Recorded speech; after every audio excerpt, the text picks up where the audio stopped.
जान करके हमें पहचान सकते हैं कि आज से लगभग 2025 साल पहले कोई आया और उसने हमसे ऐसी मोहब्बत की कि अपने हमारे दुखों की सजा, हमारी तकलीफों की, हमारे पाप की सजा अपने ही देह में लिए हुए वो क्रूस पर चढ़ा और हमें माफ किया। उसने चाहता है वो कि हम आजादी पाए।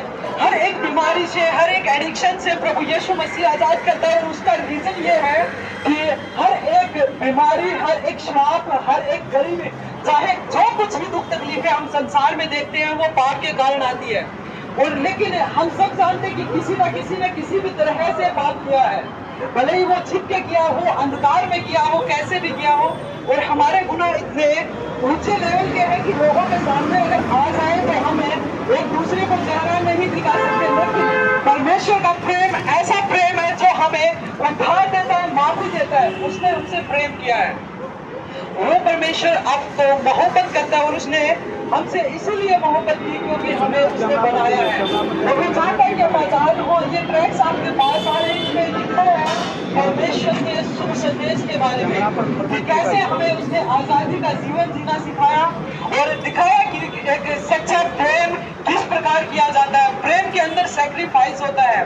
उसने अपनी देह को बलिदान कर दिया, अपने आप को एज ए लिविंग सैक्रिफाइस किया, पूरी तरह से पवित्र पाक होते हुए भी हमारे ही गुनाहों को लेकर के सलीब पर चढ़ा ताकि हम आजाद रह सके, हम जीवित रह सके।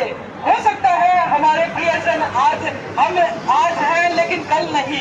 80 90 100 साल बाद हर एक को यहाँ से लीव करना है, निकलना है। और हम सोच सकते हैं अभी कि हमारे पास यह जीवन है, लेकिन हो सकता है आप ये भी सोचो कि अनंत जीवन है ही नहीं, इसी जीवन में मौज मस्ती कर ले। लेकिन एक न एक दिन मरना है और उसके बाद न्याय का होना तय है। 9 महीने तक अगर हम माँ के पेट में रहे, वहां भी नहीं जानते थे बाहर जिएंगे या नहीं। 80 90 साल के बाद भी एक जिंदगी है, उसका न्याय हमारे कामों के आधार पर होना था। और हर एक ने वो काम किए कि वो मौत को प्राप्त करे। ये डिजर्व कि हमें मौत मिलनी चाहिए थी, लेकिन परमेश्वर का ये प्रेम है, दया है, उसने हमसे प्रेम किया है। यदि आज उसके वचन को सुनो तो अपने मनों में कठोर ना करना। परमेश्वर किसी का पक्षपात नहीं करता, उसने हमसे उद्धार का मार्ग दिखाया है। So you can give your life to Jesus. अगर आज उसका वचन सुनो तो उसको अपना जीवन दे और वो आपको उद्धार देगा, वो आपको आजाद करेगा। He is the truth and life and जीवन मार्ग सत्य है, उसी के द्वारा जन्म लिया तो मन रहे वो तो सब है। You can give your life to Jesus।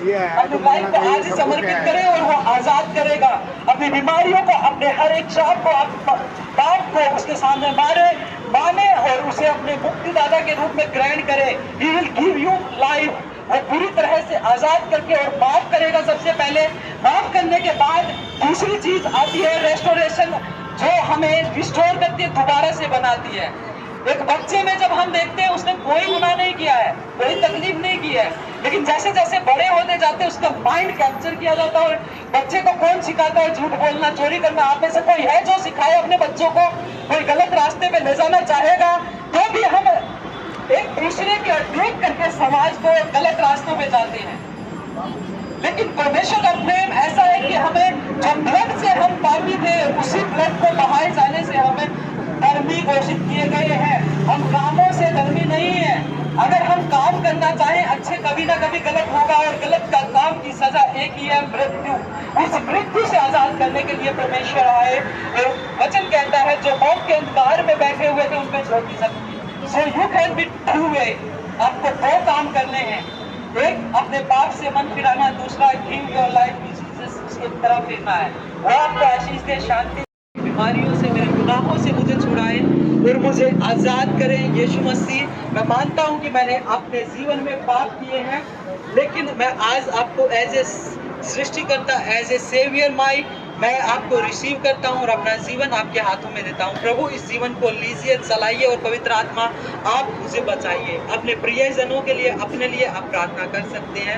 आपको लग सकता है कि मैं यहाँ पे धर्म बदलवा रहा हूँ, लेकिन मैं आपको कहना चाहता हूँ मेरे को आपके धर्म से कोई लेना देना नहीं है।